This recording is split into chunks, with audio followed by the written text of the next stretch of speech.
Sedangkan pada 2024 sebesar Rp32.627.776. Artinya mengalami perubahan meningkat sebesar 8,3%. Sehingga dalam hal ini menunjukkan perusahaan masih mampu meningkatkan penjualan dibandingkan tahun sebelumnya. 2. Beban pokok penjualan.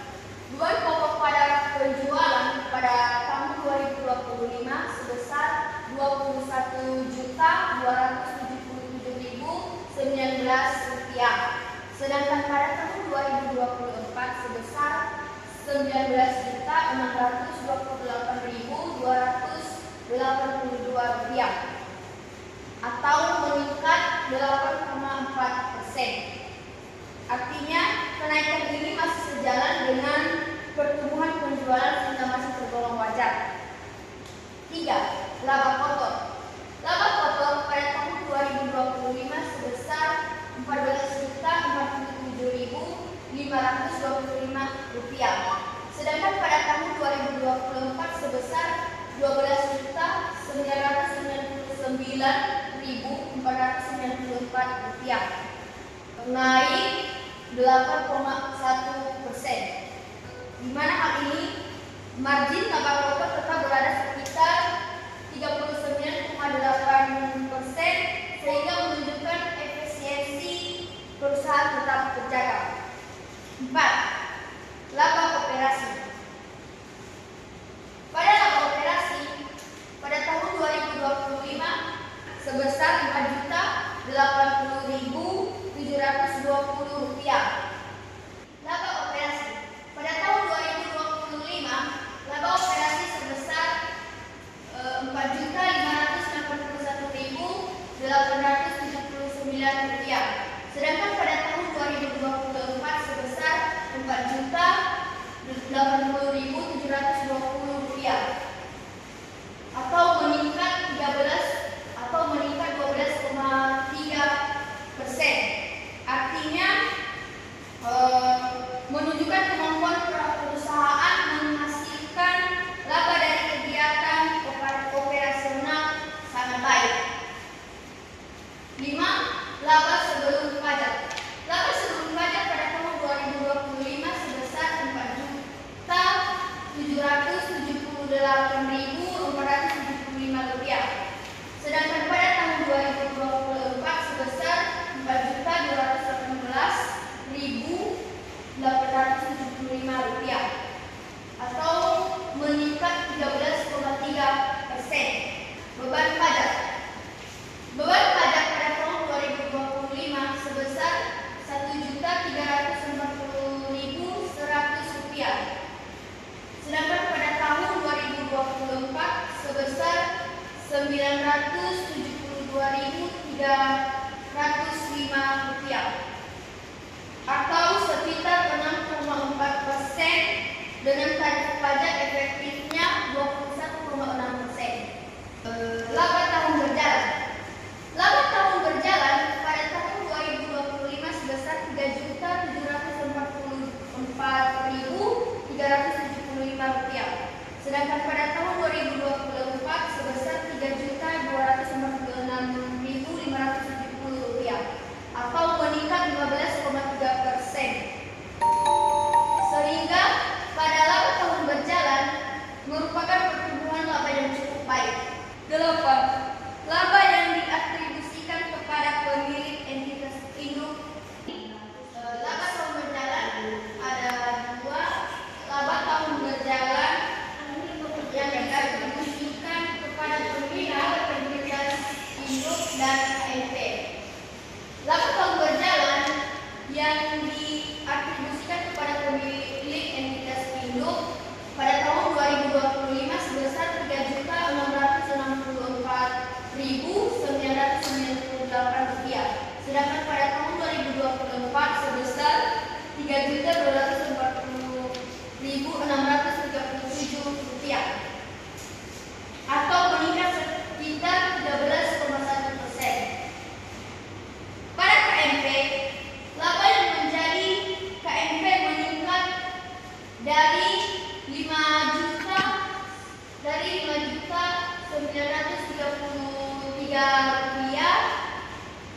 menjadi Rp79.377.000. Karena walaupun presentasinya sangat besar, nilainya masih relatif kecil dibandingkan total laba perusahaan sehingga tidak memberikan pengaruh yang signifikan. Bagian B, laporan arus kas operasi. Kas bersih dan aktivitas operasi tahun 2025 sebesar Rp3.270.655. Sedangkan tahun 2024 sebesar Rp4.085.179. Artinya terjadi penurunan sekitar 31,7%. Sementara itu, laba tahun berjalan justru meningkat menjadi Rp3.744.375. Sehingga rasio operating cash flow terhadap net income sekitar 1 kali. Namun karena kas operasi lebih rendah dibanding laba bersih pada tahun 2025, hal ini perlu menjadi perhatian. Kondisi tersebut dapat disebabkan oleh meningkatnya piutang usaha, persediaan atau modal kerja yang menyebabkan kas belum diterima meskipun laba telah diakui.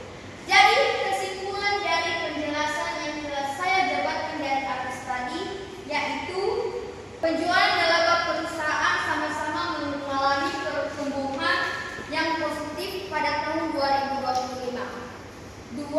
Margin laba tetap stabil sehingga menunjukkan efisiensi operasional perusahaan masih terjaga. Namun, arus kas operasi mengalami penurunan sekitar 31,7%, sehingga perusahaan perlu meningkatkan pengelolaan kas agar pertumbuhan laba juga didukung oleh kas yang kuat. Secara keseluruhan, kinerja keuangan PT Kalbe Farma Tbk tahun 2025 masih tergolong baik, tetapi kualitas laba perlu terus dipantau melalui perkembangan arus kas dan operasinya. Terima kasih. Akan dilanjutkan teman saya, Heris. Selanjutnya saya akan menjelaskan bagian C dan bagian D.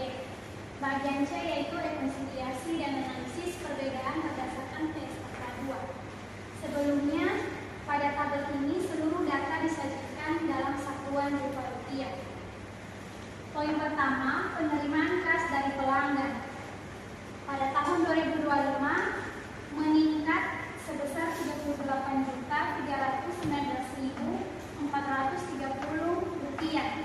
dibandingkan pada tahun 2024 sebesar Rp36.030.253. Poin kedua, pembayaran ke pemasok juga meningkat dari Rp19.933.955 menjadi Rp22.059.164. Selain itu juga pembayaran ke karyawan dari Rp3.320.823 menjadi Rp3.410.152. Artinya pengeluaran perusahaan untuk kegiatan operasional juga semakin besar.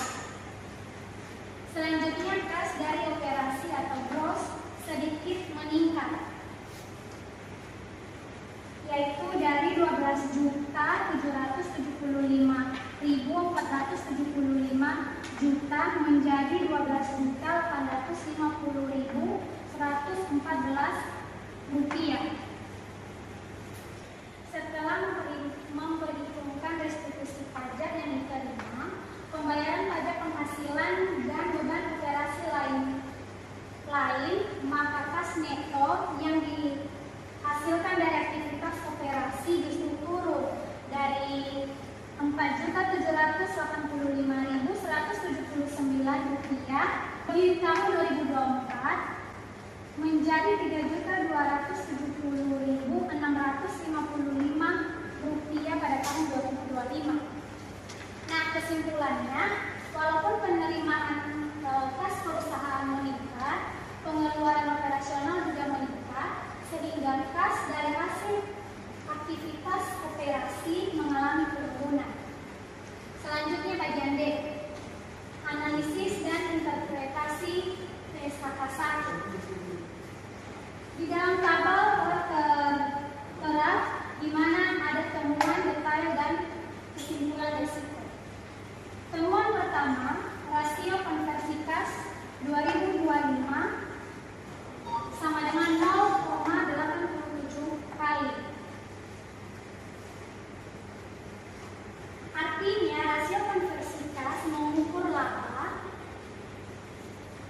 Artinya, setiap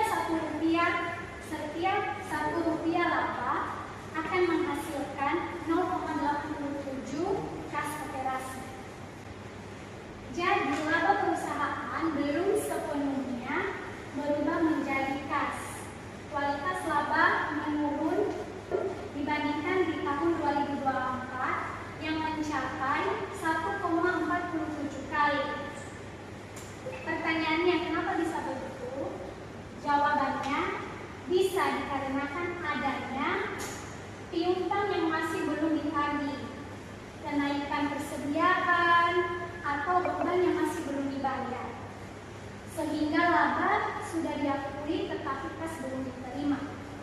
Next, temuan kedua, beban operasi lain neto naik 21%. Beban operasi lain neto meningkat dari 708 miliar di tahun 2024 menjadi 857 miliar di tahun 2025. Selanjutnya, temuan ketiga, penyisihan ECL piutang usaha. ECL adalah estimasi kerugian atas piutang yang kemungkinan tidak dapat ditagih. Saldo penyisihan meningkat dari 432 miliar menjadi 494 miliar. Artinya ada tambahan sekitar 99 miliar yang dibebankan sebagai sebagai laba rugi. Namun ini merupakan beban non kas, tidak secara langsung mengurangi arus operasi. Dampaknya hanya mengurangi laba akuntansi, bukan kas perusahaan. Selanjutnya, temuan keempat, tidak ada penyesuaian nilai wajar level 3. Artinya, aset keuangan dinilai dengan menggunakan harga pasar yang dapat diamati pada level 1 sehingga lebih objektif. Ini merupakan hal yang positif karena laba perusahaan tidak mempengaruhi estimasi nilai wajar yang bersifat subjektif. Temuan kelima, rugi selisih kurs 2025 sebesar 34,8 miliar. Perusahaan mengalami kerugian selisih kurs sebesar 34,8 miliar. Kerugian ini berasal dari perubahan nilai tukar mata uang asing. Kerugian tersebut masih bersifat unrealized, artinya hanya akibat penyesuaian nilai pada akhir periode dan belum benar-benar menimbulkan arus kas kedua. Jadi rugi ini mengurangi laba, tetapi tidak langsung mengurangi kas perusahaan. Kesimpulan akhirnya dari bagian D ini, secara keseluruhan dapat disimpulkan bahwa kas operasional perusahaan masih menghasilkan kas yang positif. Namun dibandingkan tahun 2024, kualitas laba mengalami penurunan karena kas bersih operasi turun menjadi 3,27 triliun. Selain itu, terdapat peningkatan beban operasional dan pengisian piutang yang menekankan laba. Di sisi lain juga perusahaan memiliki sisi positif, yaitu tidak ada penyesuaian nilai wajar level 3 sehingga laba tidak dipengaruhi oleh estimasi yang terlalu subjektif. Dengan demikian, kondisi perusahaan masih cukup baik, tetapi manajemen perlu meningkatkan efisiensi dan biaya operasional dan mempercepat penagihan piutang agar laba dapat lebih banyak dikonversi menjadi kas. Baik, sekian yang dapat saya sampaikan.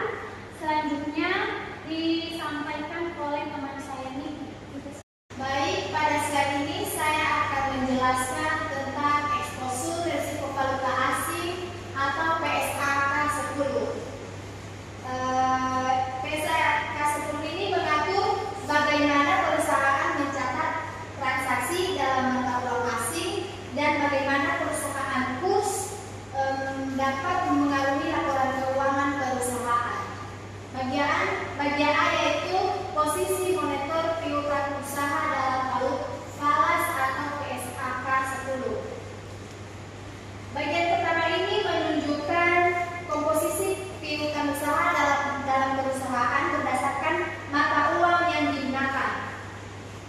Piutang dalam rupiah yaitu tahun 2025 sebesar Rp 5.035.817 dan di tahun 2024 yaitu Rp4.317.901. Dan di sini dia mengalami kenaikan 16,6%. Jadi karena piutang ini menggunakan rupiah, maka perusahaan tidak menghadapi risiko perubahan kurs. Karena berapapun perubahan nilai tukar dolar ataupun euro, piutang rupiah tidak akan berubah nilainya. Yang kedua yaitu dolar US atau USD, yang dimana di tahun 2025 sebesar Rp239.602 dan di tahun 2024 sebesar Rp302.324 dan di sini dia mengalami penurunan sebesar 20,7%. Jadi penurunan sebesar 20% ini menunjukkan bahwa piutang dalam dolar berkurang dibandingkan tahun sebelumnya. Walaupun turun nilai piutang USD masih cukup besar sehingga perusahaan masih memiliki eksposur terhadap perusahaan kurs dolar.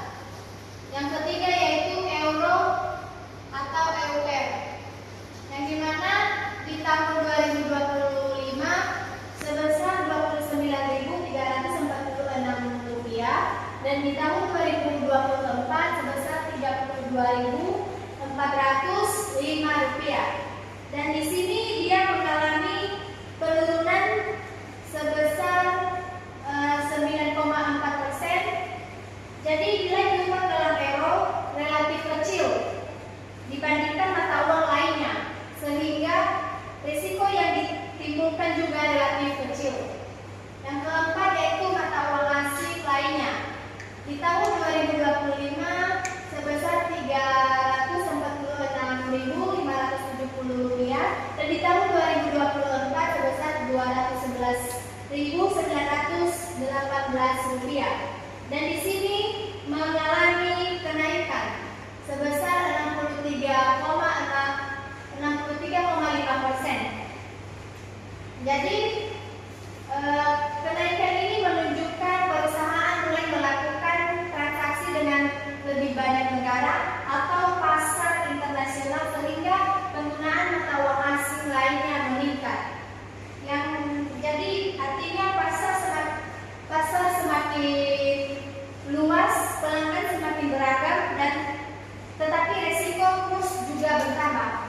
Jadi total piutang tahun 2025 sebesar Rp5.651.335 dan di tahun 2024 Rp4.864.548. Jadi di sini dia mengalami kenaikan sebesar 16,2%. Jadi secara keseluruhan piutang usaha meningkat 16,2%. Ini menunjukkan aktivitas penjualan perusahaan juga meningkat. Namun perusahaan tetap harus mengelola risiko kurs, terutama pada piutang yang menggunakan mata uang asing. Lanjut bagi bagian B yaitu posisi liabilitas dalam falas atau utang bank jangka pendek. Jadi bagian ini menjelaskan tentang kewajiban perusahaan yang menggunakan mata uang asing. Poin yang pertama yaitu penerimaan utang bank jangka pendek, yang dimana di tahun 2025 Rp814.738 dan di tahun 2024 ada Rp884.777. Jadi jumlah pinjaman jangka pendek sedikit menurun. Sebagai pinjaman menggunakan mata uang dolar Amerika sebagai pembiayaan perdagangan atau trade finance. Yang kedua yaitu pembayaran utang bank jangka pendek, yang dimana di tahun 2025 sebesar Rp971.484 dan di tahun 2024 ada Rp741.307. Di sini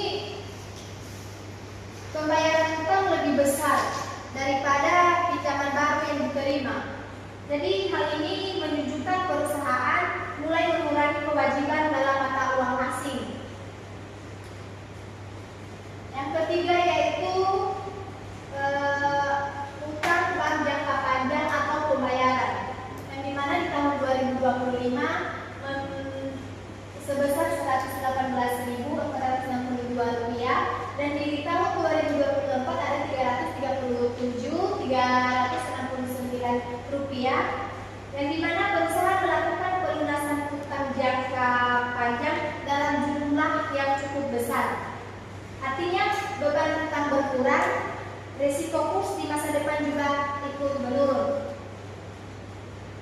Yang keempat yaitu kas dan setara kas dalam falas, yang dimana di tahun 2025 memiliki Rp6.693 dan di tahun 2024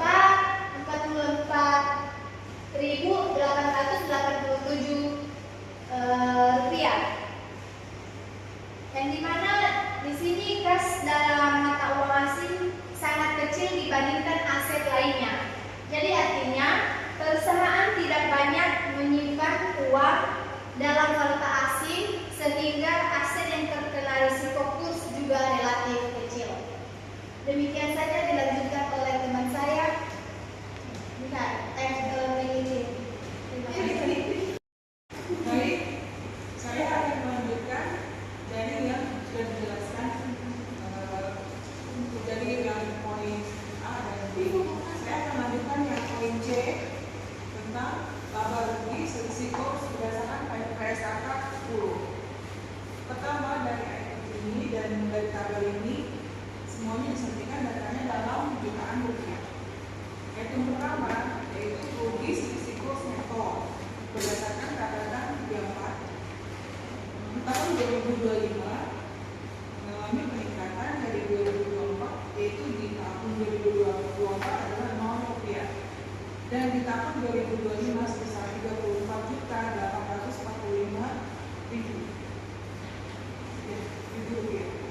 Analisisnya berdasarkan dari yang angka ini, yaitu evaluasi posisi moneter di tahun belum menjadi arus kas keluarnya. Poin kedua, laba selisih kurs neto berdasarkan catatan 35 di tahun 2025 tidak ada catatan, berarti kan Rp0. Di tahun 2024 sebesar 22.025 rupiah. Sifatnya annualizing. Di tahun 2024 diuntungkan penguatan rupiah. Yang poin ketiga adalah selisih kurs atau berdasarkan OC dan ratio. Di tahun 2025 sebesar Rp54.857. Di tahun 2024 Rp44.280. Angkanya adalah analisisnya annualizing, bahwa transaksi entitas anak uang dari akunnya masuk OC dengan laba untuk operasi. Kesimpulannya dari resiko falas ini adalah bahwa perusahaan KB Pharma, yang pertama, perusahaan KB Pharma memiliki eksposur liabilitas neto dalam falas karena utang bank atau sebagian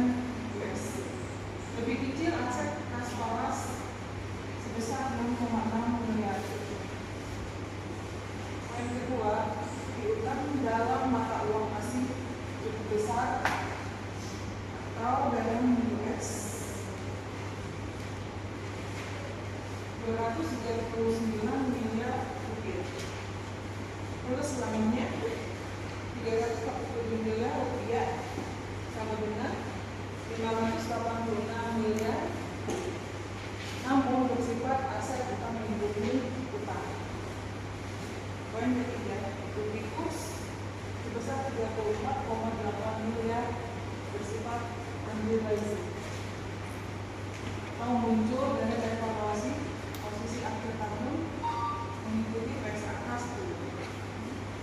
Jika rupiah melemah lebih jauh dari 2022, risiko ini bisa terrealisasi. Selanjutnya, poin keempat, tidak ditemukan pengembangan instrumen melindungi nilai atau hedging. Secara eksplisit dalam laporan, ini berarti perusahaan KB Pharma tidak melakukan hedging atas eksposur awasnya atau bersifat terbuka. Yang terakhir, poin kelima, entitas anak di Myanmar atau KMC memberikan distribusi tambahan terhadap share Myanmar yang sangat volatile dan berdampak ke OCI melalui transaksi laporan keuangan. Sekian dari saya, kesimpulan yang saya berikan dari resiko falas. Terima kasih. Jadi saya akan menjelaskan atau melanjutkan bagian 3, hierarki nilai wajar dan instrumen keuangan kompleks PSAK 68 dan PSAK 71. Langsung saja pada bagian A, hierarki nilai wajar PSAK 68. Level dan instrumen terdapat 3 level. Level pertama, harga pasar aktif. Terdapat aset keuangan lancar lainnya dan aset keuangan tidak lancar lainnya. Artinya, nilai diperoleh langsung dari harga pasar aktif seperti saham di bursa. Risiko pengukurannya rendah dan karena mudah dan nilai diperoleh langsung dari harga pasar aktif seperti saham di bursa. Risiko pengukurannya rendah karena datanya jelas dan mudah diverifikasi. Level kedua, observable input. Terdapat liabilitas sewa, uang bank jangka panjang, dan pinjaman konversi. Artinya, nilainya menggunakan data pasar yang tidak langsung, misalnya suku bunga atau diskonto arus kas. Risiko pengukurannya sedang karena masih menggunakan beberapa asumsi. Level ketiga, unobservable input. Artinya, nilainya menggunakan estimasi dengan model internal perusahaan. Risiko pengukurannya tinggi karena diukur dengan unobservable input. Artinya, nilainya menggunakan estimasi dan model internal perusahaan. Risiko pengukurannya tinggi karena lebih objektif. Oke, bagian B. Bagian B, klasifikasi aset keuangan PSAK 71 IFRS 9. Di sini aset keuangan dibagi menjadi beberapa kategori. Yang pertama, biaya perolehan diamortisasi atau AC. Artinya seperti piutang dan kas yang diukur dengan memperhitungkan kerugian kredit. Yang kedua, nilai wajar melalui laba rugi. Artinya perubahan nilai langsung mempengaruhi laba rugi sehingga labanya bisa lebih fluktuatif. Yang ketiga, nilai wajar melalui OCI. Artinya perubahan nilai dicatat di penghasilan komprehensif lain sehingga tidak langsung mempengaruhi laba rugi. Yang keempat, instrumen ekuitas atau tanpa reklasifikasi. Artinya investasi pada ekuitas lain yang dicatat menggunakan metode ekuitas. Bagian C, catatan penting investasi entitas asosiasi PSAK 15. Tabel ini menunjukkan bahwa bagian laba dari entitas asosiasi meningkat cukup besar dibanding tahun sebelumnya. Selain itu, perusahaan juga menerima entitas asosiasi. Hal ini menunjukkan bahwa asosiasi tersebut memberikan kontribusi positif terhadap kinerja perusahaan. Terima kasih. Selanjutnya akan dilanjutkan oleh teman kami. Saya akan melanjutkan dengan struktur kepemilikan dan konsolidasi pada PT Pharma Tbk atau KLBF pada tahun 2025.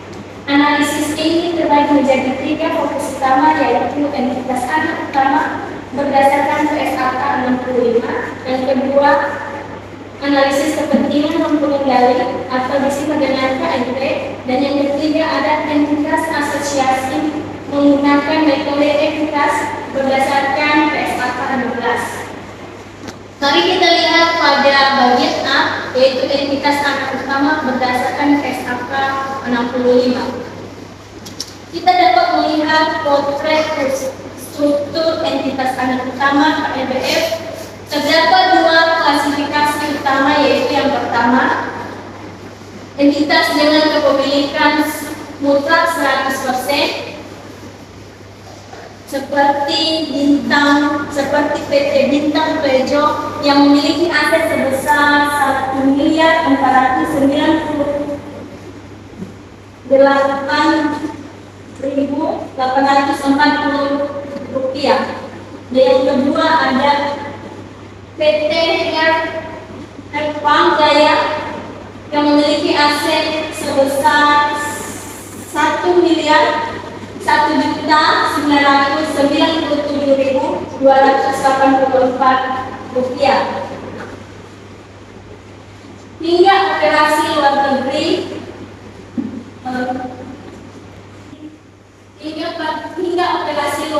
yaitu pada perusahaan Albert Myanmar Company Limited sebesar 613.694 rupiah. Ini eksposur risiko sekian. Yang kedua ada entitas strategis yang porsi kepemilikannya meningkat signifikan, yang dimana di tahun 2025 yaitu kelompok KGM, Inogen dan PT KB BSI, atau disingkat dengan KGB. Aset ini melonjak dari 55,46% pada tahun 2024 menjadi 78,59% pada tahun 2025. Perlu dicatat bahwa KGB ini memegang aset masif sebesar 2.089.677 rupiah, menjadikan pilar biosains terbesar kedua bagi grup setelah subgrup distribusi pada PT Samyang Perkasa yang memimpin dengan estimasi aset mencapai 8 juta rupiah. Jadi pada KLBF menerapkan strategis konsolidasi terjun berdasarkan PSAK 65 secara agresif. Peningkatan kepemilikan dari 55,46% menjadi 78,59% pada klaster bioteknologi, yaitu KGM, Inogen, dan KGB, menunjukkan bahwa manajemen sedang melakukan sentralisasi kendali atas lini bisnis masa depan mereka, yaitu biologis dan R&D, serta meminimalkan kebocoran lain ke pihak minoritas. Mari kita lihat pada bagian B, yaitu mengenai kepentingan pengendali atau disingkat dengan KNP. Terjadi fenomena akuntansi yang sangat menarik di sini, di mana saldo ekuitas KNP turun sebesar 21,4%, yang dimana pada tahun 2024 sebesar 1.801.554 rupiah menjadi 1.616.046 rupiah pada tahun 2025. Mengapa ini terjadi? Ini terjadi karena langkah taktis manajemen yang melakukan buyback saham KNP dengan nilai transaksi fantastis mencapai Rp62.263. Namun di sisi lain, laba yang dapat diatribusikan kepada KNP melonjak tajam secara dramatis sebesar 1.237,9% menjadi Rp79.377 dibandingkan tahun lalu yang hanya 5 juta dan hanya 5.933.000. Ini membuktikan bahwa entitas bioteknologi yang di tersebut, yakni KBM dan Innogen, telah berbagi menjadi sangat profitable. Dampak positif lanjutannya arus kas keluar untuk dividen kenapa pada KNP dapat ditekan menjadi hanya Rp11.807. Jadi aksi korporasi buyback KNP senilai Rp1.062.283 ini merupakan investasi strategis yang sukses. Walaupun menguras kas jangka pendek, langkah ini secara jangka panjang mengamankan laba atribusian agar masuk ke kantong entitas, sehingga tercerminnya dan turunnya beban pembayaran dividen eksternal secara masif. Lanjut pada bagian C, yaitu entitas asosiasi menggunakan metode ekuitas berdasarkan PSAK 15. Pada bagian C ini menguraikan entitas asosiasi dengan rentang kepemilikan 20% hingga 49%, sehingga PSAK 15 investasi ini menggunakan metode ekuitas. Secara agregat, KNDF membukukan bagian laba dari entitas asosiasi sebesar Rp68.193. Penopang utamanya adalah PT Cargo yang ada di bagian atas tadi, yang performa pasarnya sangat solid, didukung transaksi perdagangan aktif dari Forex Saldo Limited serta sinergi supply chain pada bahan baku dari Global Strawway Synergy. Yang paling krusial dari sudut pandang akuntansi ini adalah total dividen kas yang diterima dari entitas asosiasi mencapai Rp74.668. Angka dividen ini real dan lebih besar daripada bagian laba akuntansi yang dicatat. Jadi, kinerja investasi entitas asosiasi dinilai sangat sehat secara likuiditas. Kenyataannya bahwa dividen kas yang diterima sebesar Rp76.668 lebih besar dari bagian laba bersih sebesar Rp68.193. Ini menunjukkan laba yang dilakukan oleh entitas asosiasi bukan sekedar angka di atas kertas atau laba aktual, melainkan benar-benar ditopang oleh arus kas masuk real yang kuat. Demikian akan dilanjutkan oleh teman kami Roman. Baiklah, dalam slide ini saya akan membahas mengenai transaksi dan saldo pihak berrelasi berdasarkan PSAK 7. Bagian pertama, bagian A, yaitu piutang usaha dari pihak berrelasi. Total piutang pihak berrelasi tahun 2025 sebesar 62.743.000, meningkat dari 542.647.000 pada tahun 2024. Piutang terbesar berasal dari PT Alpen Agung Raya sebesar 13.502.000, diikuti PT Proteindo Karya Sehat sebesar 13.113.000 dan PT Eka Mita Arah Tegar sebesar 12.401.000. Namun secara keseluruhan, piutang pihak berrelasi hanya sekitar 0,20% dari total aset, sehingga eksposurnya relatif rendah dan tidak material. Berikut bagian B, penjualan neto ke pihak berrelasi. Total penjualan kepada pihak berrelasi pada tahun 2025 mencapai 282.482.000, meningkat dibanding tahun 2024 yaitu sebesar 247.067.000.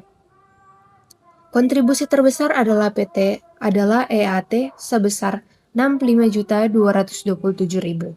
Kemudian PKS 61.526.000 dan AAR 60.319.000. Meskipun terjadi peningkatan, total penjualan kepada pihak berrelasi hanya berkontribusi sekitar 0,80% dari total penjualan bersih, sehingga porsinya relatif kecil.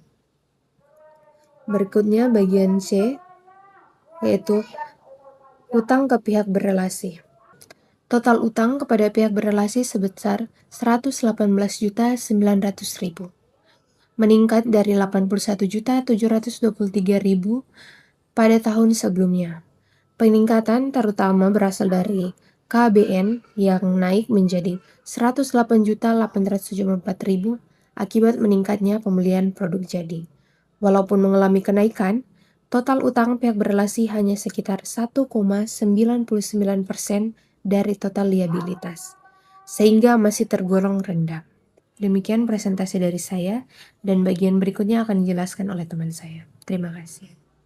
Selanjutnya saya akan membahas bagian D, yaitu pembelian dari pihak berrelasi. Pada kolom pertama ada KBN.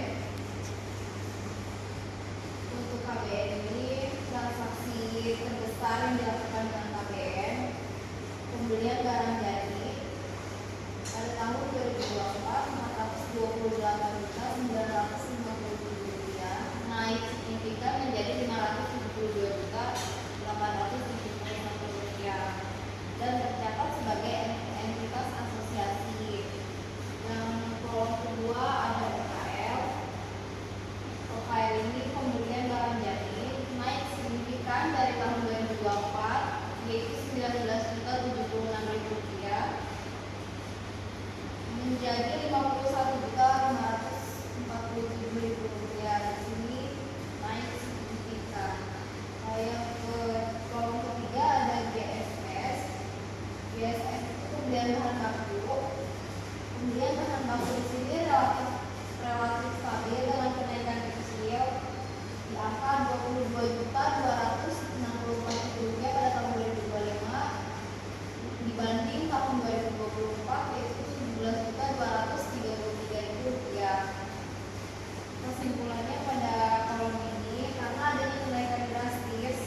keuangan perusahaan di masa depan. Walaupun belum tercatat dalam neraca, tetapi bisa sangat mempengaruhi keuangan perusahaan. Nah, perjanjian distribusi internasional. Nah, di sini pihak perusahaan Karo Pharma ini memiliki mitra dengan hubungan dan periode sedang. Kontraknya itu tidak disebutkan. Analisisnya, perusahaan wajib mendistribusikan produk termasuk di Indonesia. Artinya perusahaan Karo Pharma ini mengekspor obat dari luar Indonesia. Nah, resikonya itu kontrak kerjasamanya itu bisa langsung diputus sehingga akan mempengaruhi operasional perusahaan. Jika dari keduanya itu tersedia lisensi Morinaga. Nah, bagian ini otomatis diperpanjang setiap 10 tahun. Royalti dibayar sesuai perjanjian. Nah, analisisnya itu ketergantungan pada merek. Nah, ketergantungan pada merek ini juga sama dengan sebelumnya yang di atas. Kontraknya itu bisa saja diputus dan akan mempengaruhi operasional perusahaan. Berikutnya ada perjanjian produksi. Nah, otomatis diperbarui tanpa batas. Jadi resikonya itu hanya ketika termasuk tidak bisa memberikan kuota sesuai dengan kebutuhan perusahaan. Nah, berikutnya perjanjian manufaktur. Nah, otomatis diperbarui produksi sebagai produk resiko kualitas dan kebutuhan perusahaan bisa jadi kalau kontrak habis bisa mencari investor lagi. Nah, di bagian distribusi PNP dan distribusi PNP ini kontraknya itu diperpanjang 1-5 tahun, dan ini juga sama bila kontraknya habis bisa mencari vendor terganti. Berikutnya ini. Nah, bagian ini di sini berbicara tentang ditentukan siapa yang pasang badan. Kita ditentukan ada luka. Nah, di dalam di sini dijelaskan tidak ditemukan indikasi Karo Pharma manajemen luka. Artinya dia hanya menjamin atau badannya itu anak-anak perusahaan saja.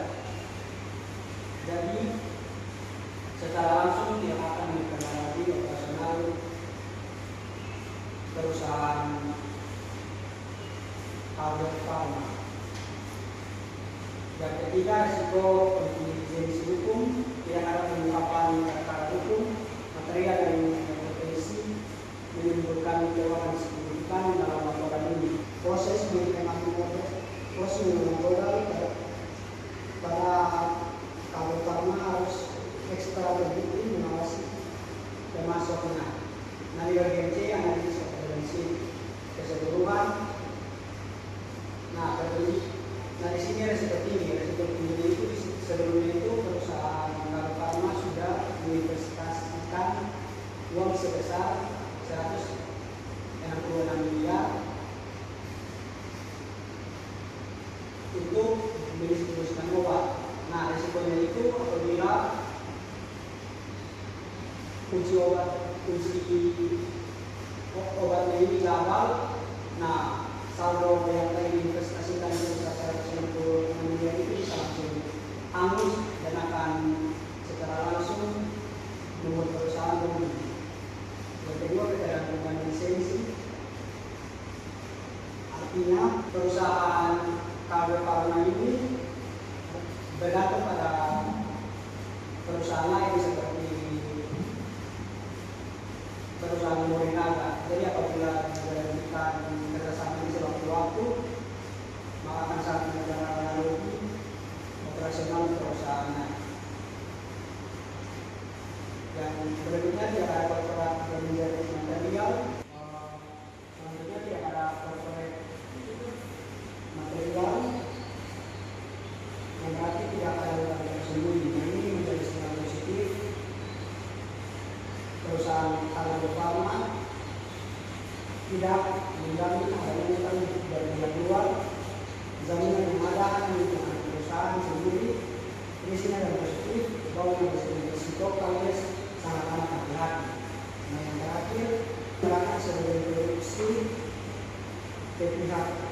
Ketiga, tentunya tidak ada kewajiban membeli minum.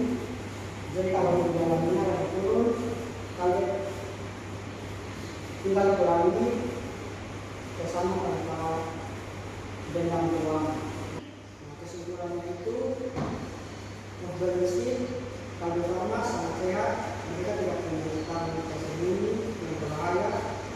Risiko yang ada murni risiko bisnis, yaitu memastikan proyek obat baru berhasil dan mencapai dengan baik dengan perusahaan lain. Demikian presentasi kami.